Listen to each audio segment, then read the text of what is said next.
Ngivame ukuya edayini lehotela ngedwa. Ngihlala njalo ngithwele ipeni kanye nephepha lami. Lapho ngifika lapho, ngihlala phansi bese ngivumela umcabango wami ukuhamba. Lokhu kwenzekile isikhathi eside, kusukela ngaphambi kokuba ngiqonde izimiso ezijulile ngaleli nqubo. Ngesikhathi leso, ngangiziphosa phambili ngoba ngijabulela ukwenza njalo, futhi angizange ngisho noma kubani, ngaba nokwesaba ukuthi bazoba nomqondo wokuthi ngihlanye. Kungenzeka ukuthi besekwazi ngalokho, kodwa akubalulekile. Iqiniso liwukuthi abantu abambalwa kuphela abazivumela ukuthi babe nemibono ehluke, kodwa lokhu kuyindlela yokuthi izinto ziqale ukwenzeka.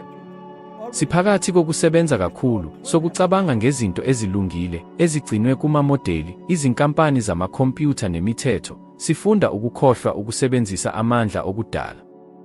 uNkulunkulu usisungule ngalokho, futhi kufanele sizame ukusebenzisa, ngaphandle kokwesaba ukuba nezincomo ezingavamile. Ngikhumbula umcimbi ophawulekayo. Umngane wami, osephumile emhlabeni, uNkulunkulu amvumele ukuthokozisa, ungitshele ngezenzakalo emhlanganweni wokuphatha impilo. Ngemuva kokuhlangana, izinkulungwane zabantu ziqoqana eduze kwami, zibuza imibuzo, zithatha izithombe noma nje zixoxa. Phakathi kwabantu, lo mngane wazama ukungena engxoxweni nami futhi wathi wayephupha ukuba sibe nengxoxo. Bengiphethe, ngakho ngabuza uma eba nekhadi. Wayengakabi nakho, kodwa wabuyela ehotela ukuthola elinye. Lapho ephenduka, kwakukhona abantu abaningi bezungeza, kodwa wayeke wathumela ikhadi.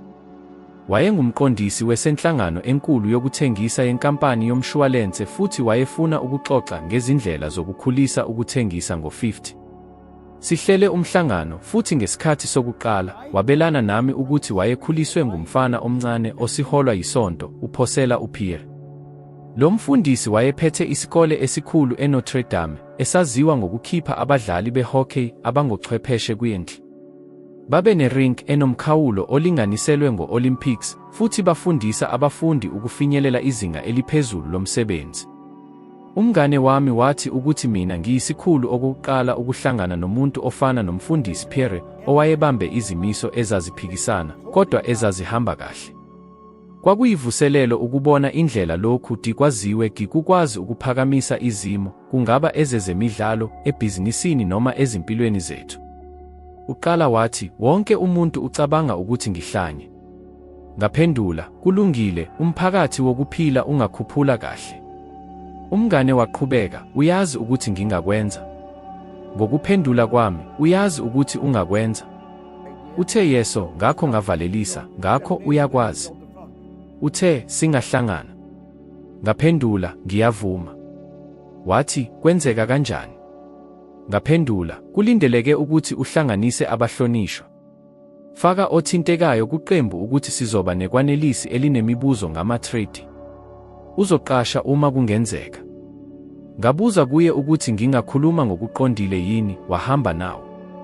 Wathi, angiqondi ukuthi umuntu ophosa amaphutha amaningi ezimisweni zolimi angangifundisa izinto. Ngamuhleka, ngaphendula, angikwazi ukukusiza ngalokho, angikaze ngiye esikoleni. Ngabe ngibuza, kodwa-ke, ngicela ungitshele, yini ofuna impela? Yini inhloso yakho? Waphendula, ngifuna indawo yokupaka ngezansi kwebhizinisi. Lokho kwangimangaza. Ngambheka ngizama ukuqonda ukuthi ngabe uyahlekisa noma uthembekile. Le ndawo yokupaka kwakungaphansi kweSankla Avenue eToronto, lapho ukuphakela kwakungaphandle, kuhambisana nobusika obubandayo. Wayefuna indawo yokupaka ethokomele, lapho izimoto zibhakabhaka zikhululekile futhi zishisa. Ngaphendula, lena inhloso yakho ngempela? Waphendula, qiniso, ngakusho, awulaleli. Ngezinhloso ezinjalo, ngingakufundisa indlela yokuthenga yonke imizi. Ngangeza, shiya isikhukhuleko, hamba phansi, bese ulalela. Ukuqonda kwavula indlela yokuxoxa. Waqonda ngokweqiniso, futhi ekugcineni waba ngumengameli wenkampani ehlukile. Waqonda ukuthi imikhawulo esiyithwala kaningi siyayedlule, futhi izinkolelo ezenzakalayo zihlala kithi. Kodwa uqobo yikho lokhu, awunakho okuphazamisayo. Uma ufuna ukwenza into ethile, hamba phambili. Khumbula, eminyakeni emihlanu noma eyishumi, izinto esizenza namuhla zazenzelwa ngendlela ehlukile ngokuphelele. Ukushintsha kuyenzeka ngokungapheli. Cabanga ngefekisi, kwakungumkhiqizo ovusa kakhulu. Kwakuhlekisa ukuthumela amaphepha ezindaweni zomhlaba. Namuhla, siyahamba ngokuthola amaphepha ocacile. Izwe liyashintsha, kodwa isithombe sakho siyasebenza njengesimo. Kungenzeka ukuthi cha. Kepha khulula ingqondo yakho bese uqala ukwenza okusha. Iphuzu elikhulu ngaphezu kokufuna ukuthola isifiso, njengokuthola eminyakeni eyishumi. Okokuqala, kwakudingeka ukuthi benze isinqumo sokuthenga. Ekuqaleni bebekhungathekile. Ukuze ngichaze kahle, ngishayele uNatalie Kotzman, umphakathi wezindlu. Ngiyechazela isimo futhi ngacela usizo. uNatalie, owayesevele esebenzisa imiqondo engiyifundisa, wahola lo mbhangqwana ukuthi bacabange ngokucophelela ngendlu yabo yephupho. Ngaphakathi kwezimviki ezimbili, babehlala ku-7 Bed Street. Kamuva, bathengisa lendlu futhi benza imali engaba yizinkulungwane zamarandi. Kwakuyinto ethokozisayo ukuthi eminyakeni embalwa kamuva, indodana yami uBrian wathenga lendlu efanayo, wahlala kuyo isikhashana, futhi waphinda wayithengisa ngezinga eliphakeme. Le ndaba ifundisa isifundo esinamandla: akukhona okukhona uma ungakuthenga noma okwazi ukwenza, kodwa ukuthi ufuna ini empeleni. Ungavumeli ukungabi nemali noma ulwazi ukukuvimbela ekuthatheni isinyathelo. Abantu abavumelayo kusukela kuwe bangakubiza ngokuthi uyahlanya. Ekugcineni, bathi no-Ulrich Brothers, uHenry Ford, noThomas Edison bahlanya.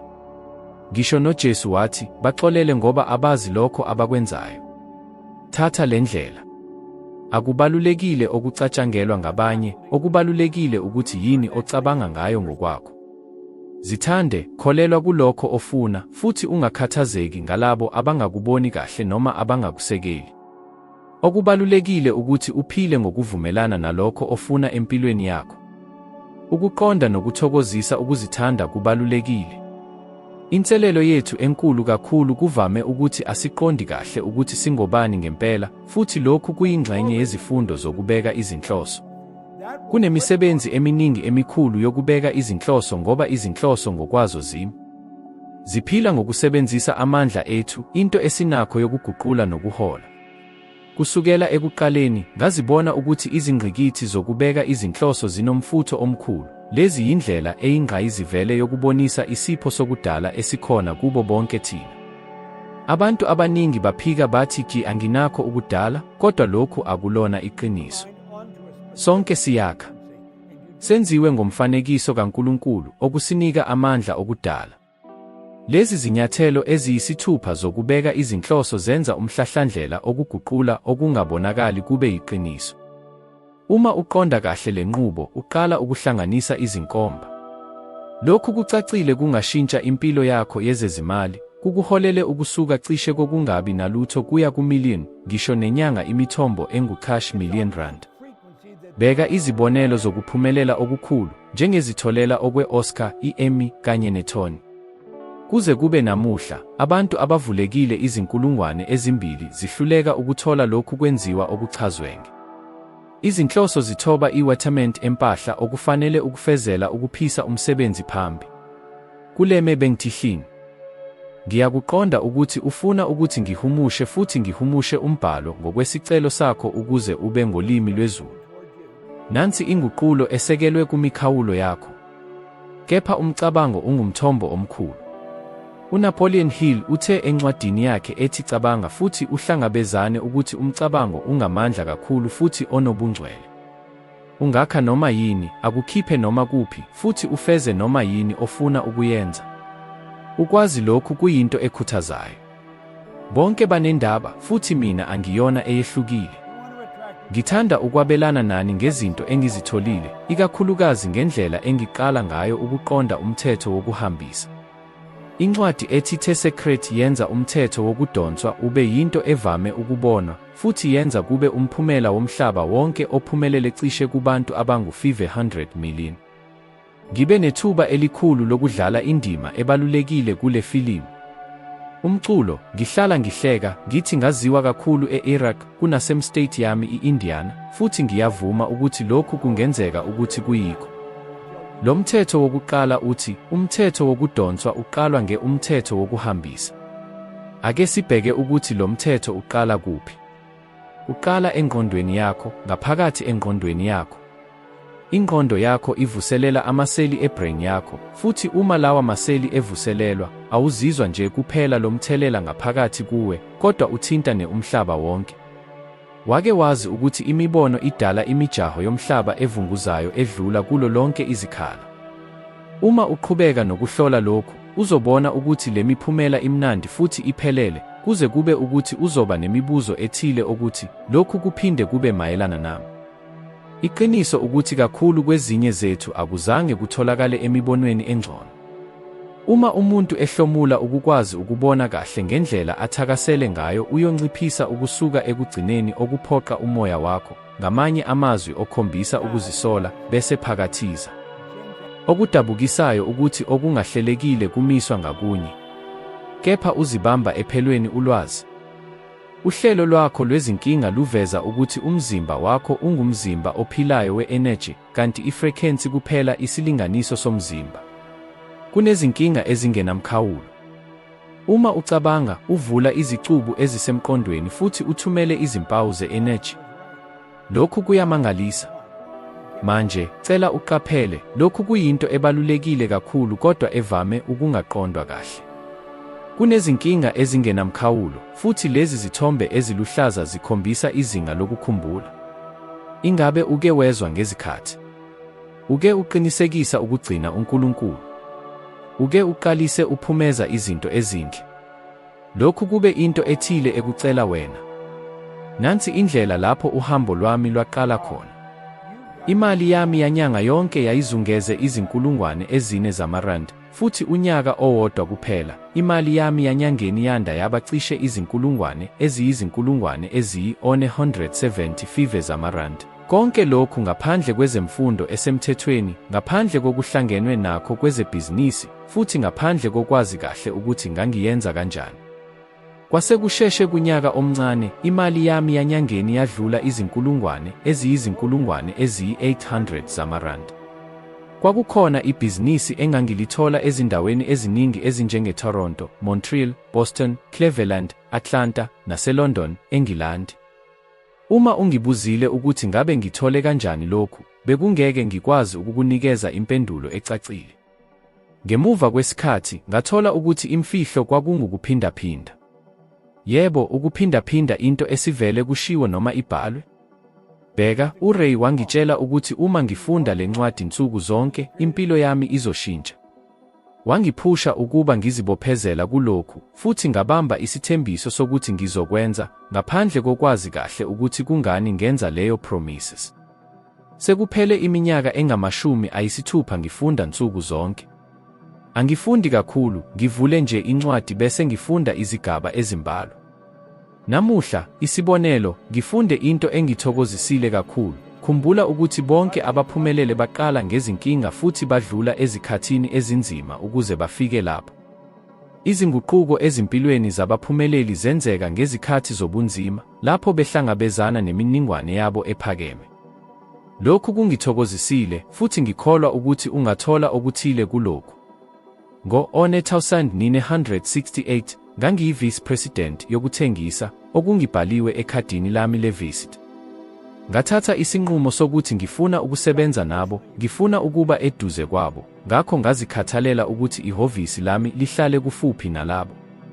Ekugcineni, ngabamba isikhundla sokuba yi-Vice President yokuthengisa, futhi lapho-ke uYarl wangifundisa okuthile okubalulekile engifuna ukukuhlanganyela nawe. Wathi, Bob, kunezinto ezinkulu phakathi kolwazi kanye nokuqeqeshwa. Cabanga ngalokhu. Lapho engichaza lokhu, wathi, ngaphambi kokuthi sithathe isinqumo sokuthi uzosebenza nathi, senze ucwaningo ngawe. Futhi kulapho sazi ukuthi unento enamandla kakhulu esiyidingayo enkampanini yethu. Uqhubeke, bheka, Bob, uma sifunda incwadi futhi siqonde ukuthi okukhuluma, singakhuluma ngalokho esikwaziyo. Lokho kungolwazi. Kodwa isizobeleko kuyahluka ngokuphelele. Isizobeleko ngesikhathi lapho ususebenzisa ukufunda ukuthola ukuthi yilokho okulungile.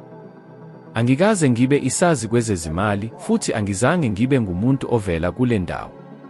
Nokho, ngenze izigidi, yebo, izigidi zamadola, futhi kimi, bekungomunye wemisebenzi elula kakhulu emhlabeni. Kodwa ngiyavuma ukuthi angizange ngazi kahle ukuthi ngilawuleni imali ngendlela efanele. Benginenkampani yami. Kodwa uma sibuyela kulokho okukhuluma u-Einstein, uma sikwazi ukubona amandla amnandi esiwafunayo, azokhombisa. Cishe eminyakeni engu-15 edlule, sibe nomfundi ophathekayo kumkhosi wethu, ummeli ogxile ekutshaleni imali. Sine umngani lapha. Inja encane kaBob. uSandy Galaka wayengummeli wezokutshalwa kwezimali ophumelele kakhulu. Ubejabuliswa kakhulu ngalokho esikufundisileyo, futhi izinto zathatha umzila, kwagcina ngokuba ube ngumlingani wami ebhizinisini. uSandy ngempela unguchwepheshe wezezimali, uyamangalisa. Wayethenga futhi ethengisa amabhange, ewaguqula abe izinkampani zomphakathi, kanti mina, uBob, ngangingenalo ulwazi lwezezimali. Kodwa-ke, ngithole umlingani ebhizinisini ofanele. Ukuze ngiqhubeke nokwenza engikuthandayo, ngangazi ukuthi ibhizinisi lethu laliyizandleni eziphephile naye, njengoba ethize uSEO kanye nosihlalo wenkampani. Kungani ngabelana ngalokhu? Kufanele uqonde ukuthi ungakwazi, futhi uzozitholela konke okudingayo ukuze uveze noma yimuphi umfanekiso onawo engqondweni yakho. Akulona ithuba nje, kukhona umhlaba omuhle ngaphakathi kithi, futhi lapho sithola lo mhlaba, sinamandla okuzuza nokufeza noma yini ngaphakathi kwemikhawulo yemvelo. Lo mthetho noma iqiniso litholakala kimi ngumuntu lo. Ufundise izinto eziningi, ngimkhumbula. Mina noVal saba abangane abakhulu, futhi senza imisebenzi eminingi ndawonye. Wayengumuntu omkhulu, futhi mina angizange ngibe mkhulu kakhulu. Ngicabanga ukuthi nganginemithamo ephakathi kwe-60 onegi ngenkathi ngiqala ukusebenza naye. Sijabulela ukuya esitolo, futhi wayengena ezitolo ebheka, nina niyakwazi ukukhipha izingubo zabantu lapha. Wayehlala ethi, kumele ngijike ebusweni beshowa ukuze ngizoba nemvula engapheleleli. Ngicabanga ukuthi wayezama nje ukukhuluma ukuthi kungani engumuntu omkhulu, kodwa ngaphandle kokungabaza, wayengumuntu omangalisayo. Wayengulowo ongasungula izinto ebhizinisini. Ukhephule. Banjengoba imisipha yokucabanga, futhi uma ufunda ukuthi ungazithuthukisa kanjani, ungaba umuntu onamandla kakhulu. Uma uke wahlanganyela eseminari engiyiholile, uzoba nawo ukuthi ngikwazi ukucasha kumuntu futhi ngazi cishe konke ngaye. Konke okwenziwa ngaphakathi kwethu, ekugcineni kuyavela ngaphandle, futhi yilokhu okuhlanganisa okuqondakalayo okusivumela ukuthi sikubone. Mina angifihli lutho, futhi ngihlala ngenza lokhu phakathi seminingwane, ukuze ngikhombise okuncane ngalokho engikukwazi. Ngifuna kakhulu ukuthola ukunaka kwakho ukuze ngikwazise ukuthi ngiyakwazi ukwenzani, kodwa okubaluleke kakhulu, ngifuna ukuthi wazi ukuthi uma ngikwazi, nawe ungasenza. Sibheka abanye abantu benza okuthile, futhi sizizwa siphithizela lapho bekwenza kahle kakhulu. Kodwa kufanele siqonde ukuthi uma sifuna ukwenza okuthile, singathola okufanayo abakutholile. Ingqondo engaphansi komqondo iyingxenye yemizwa yethu. Uma udabukile, imicabango engemihle ingakha kule ngxenye yengqondo. Nokho, ohlangothini lwezinto, ngoba unamandla okucabanga, unamandla okhetho. Futhi ngoba unakho ukukhetha, ungamukela noma uphike konke okuza endleleni yakho, konke. Lokhu kungenxa yokuthi kunezinto eziningi ezingalungile ezifinyelela kithi, kungaba kumaphephandaba, umsakazo, ithelevishini, noma engxoxweni etholakalayo, njengesikhathi lapho sisesitolo. Ungakhetha ukuthatha noma uphike noma yikuphi kulezi zinto, futhi unamandla okudala imibono yakho. Nokho, ingqondo engaphansi komqondo ayinayo le ndlela. Zonke lezi zici zitholakala engqondweni enconyiwe, kanti ingqondo engaphansi komqondo ithatha kuphela okutholakele ngaphandle kokukwazi ukuphika. Qonda lokhu, okuthumele engqondweni yakho engaphansi komqondo kuyoba into ezokhombisa iziphumo ekuphileni kwakho. Futhi lapha kufanele sisheshise kakhulu umcabango wethu. Ingqondo engaphansi komqondo ayikwazi ukuhlukanisa phakathi kokucabanga okwenziwe nokuhlala kokungokoqobo. Ayinayo amandla okwahlukanisa lezi zinto ezimbili. Ngokudabukisa, abantu abaningi bacabanga izinto ezingalungile, becabanga ngezinto abahambi kahle, esikhundleni sokugxila kulokho abahlosi ukukuthola ngempela. Manje, qaphela lapha, masicabange ukuthi lokhu kuyoba wena namhlanje, futhi imininingwane efika kuwe njengamanje iluhlaza kakhulu. Imininingwane le ifika engqondweni yakho enconyiwe, kodwa unamandla okucabanga nokuphika lezi zinto. Ungasho ukuthi kuphuma lapha, bese zishiya. Kodwa uyazi, iningi labantu alenzi lokhu. Uyazi ukuthi yini abayenzayo? Abacabangi. Ingqondo yabo engaphansi komqondo ivulelekile ngokuphelele, futhi imininingwane iyadlula ngokuyo. Khumbula lokho engikushilo mayelana nengqondo engaphansi komqondo, ayinayo amandla okuphika. Konke lokhu okuluhlaza kugcwala ngoba sivumela ingqondo yethu ukuba ivuleke, futhi lokhu kwakha isifundo sethu. Siphinde sibe nekhodi yokuphila ngendlela ethile. Ubani owenza lokhu? Kungani benza lokhu? Ake sihlole lokhu. Manje, masicishe le fasitela kanye nohlanganyela esikhathini esizayo. Lokhu kuveza imibono yakho yokuphila uma uhlala ekhululekile. Kodwa okokuqala abakukwazi ukwenza ukusebenza ngale ndlela ngoba iparadigm yabo ithathe ukulawula. Imiphumela abayitholayo iyi-expression yeparadigm leyo. Le program yokucabanga kwaqalwa ngaphambi kokuthi babe nesikhala sokucabanga ngakho. Uma ufuna ukuguqula imiphumela yakho, kubalulekile ukuthi uguqule iparadigm yakho. Lokhu kuyinto ebalulekile. Uma sifunda ngomthetho wokudonsela okukhona kusasa, sizoba nokuqonda ukuthi imvamisa iukwandisa kukamthetho wokudlulisela. Ngiphakamisa ukuthi ufunde kahle lokhu, ngoba, bheka, sonke sineparadigm, mina nginephambili yami, wena unephambili yakho. Iparadigm ingumhlahlandlela wokucabanga ophethwe ukusebenza kwethu okujwayelekile. Manje, cabanga ngalokhu, iningi lezenzo zethu ezenzakalayo, ezisekelwe kuzifiso. Kubalulekile ukuqonda lokhu. Ake sibheke lokhu, ungasungula impilo yakho, ungakwazi ukuhlobisa impilo ofuna ukuyiphila. Lokhu akunzima, amandla enza ngokwefrequency, futhi isikhala esisodwa sihlobene nenjongo. Bukhona ubuchwepheshe engaphendula imininingwane.